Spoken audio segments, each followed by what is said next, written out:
பராத் எல்லா ஹதீஸையும் அறிவிப்பாளர் வரிசையோடு தொகுத்து எப்படி எப்படி எல்லாம் இமாம்கள் இவர்களை பலகீனப்படுத்துகிறார்கள் என்பதை தொகுத்து கொண்டு வந்திருக்கிறேன்.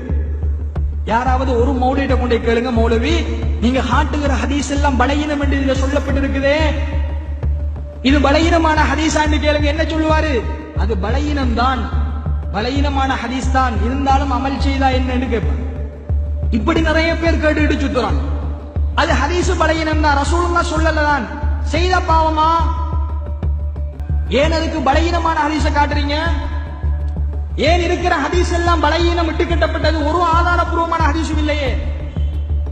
அப்ப அன்பார்ந்த சகோதரர்களே, ஒரு ஹதீஸ் ரசூலுல்லாஹ் சொல்லல என்று பலகீனமாக போய்விட்டதென்றால், அறிவிப்பாளர் வரிசையில் முறிவு ஏற்பட்டு விட்டது, கோளாறு வந்து விட்டதென்றால், அந்த ஹதீஸை ஒருவர் அமல் செய்ய இயலாது, அதற்கு நன்மையும் இல்லை. ஏனென்றால் அது ரசூலுல்லாஹ் சொல்லவில்லை என்று நிரூபணமான ஹதீஸ். அதனாலதான் அதை பலகீனமான ஹதீஸ் என்று நாமே சொல்கிறோம், அது விட்டு கட்டப்பட்ட செய்தி என்று சொல்கிறோம்.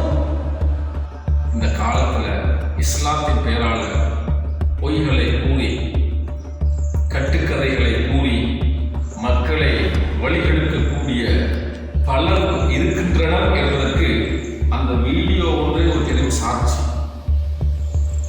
அந்த வீடியோவில் கதைக்கிறவர் இந்த ஷாபான் மாதத்தின் பிறை 15ஆம் நாளுடைய இரவு இருக்குதே, அது ஒரு சிறப்பு மிகுந்த ஒரு இரவு, அந்த நாளுடைய பகல் சிறப்பு மிகுந்த ஒரு பகல், அதில் நல்ல வழக்கங்கள் மேற்கொள்ளணும் என்று நாங்கள் சொல்லி வரோம் தானே. அதை எதிர்க்கும் விதமாக அவர் அதில் பேசுகிறார். அதெல்லாம் அதெல்லாம் கூடாது என்ற அடிப்படையில் அவருடைய பேச்சு அமைந்திருந்தது.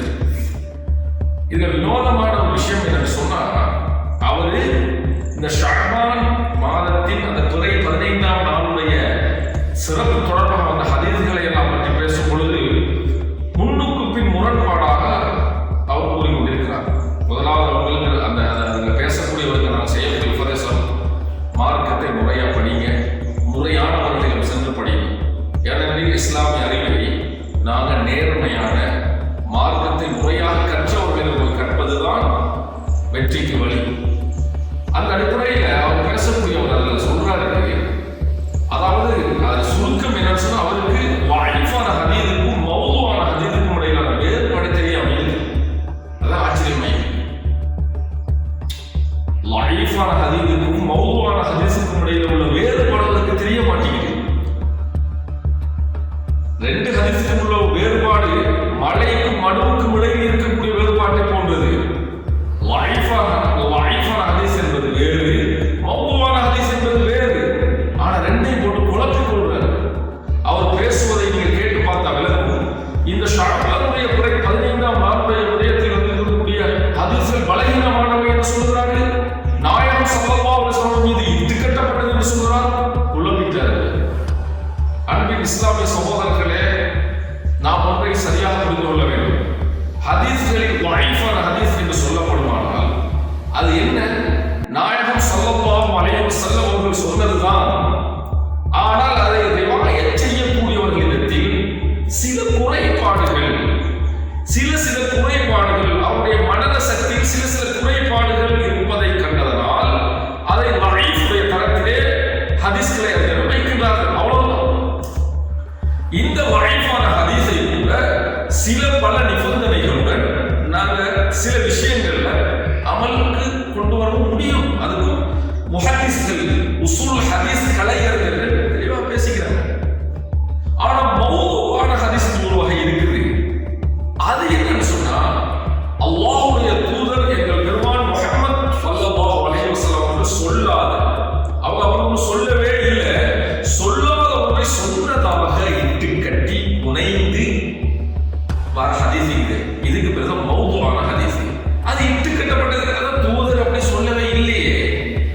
தூதர் தூதரே சொல்லாததை புனைந்து உருவாக்கப்படக்கூடிய ஹதீஸ்களுக்கு தான் மௌதுவான ஹதீஸ் சொல்லப்படும். அது பொய். ஏனெனில் அந்த ஹதீஸுடைய அறிவிப்பாளரை பார்த்தா அங்க பொய்யர்கள் இருப்பாங்க. பொய்யர்கள் அங்க இருந்தால் அப்ப அது பொய்யானது என்ற முடிவுக்கு வரப்படும். அதை உண்மை செய்ய முடியாது. அது மார்க்கத்துக்கு எந்த விஷயத்துக்கு அது பயன்படுத்த முடியாது. ஏன்னா அது பொய், அது புனைந்து சொல்லப்பட்ட ஒரு விஷயம். அப்ப இதுக்கும் லைஃபான ஹதீஸுடைய வேறுபாடு, பெரும் வேறுபாடு. லைஃபான ஹதீஸ்கள் என்பன அது தூதரால் சொல்லப்பட்டதுதான். ஆனால் அறிவு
நாங்கள் அவனுக்கு அழகான முறையில்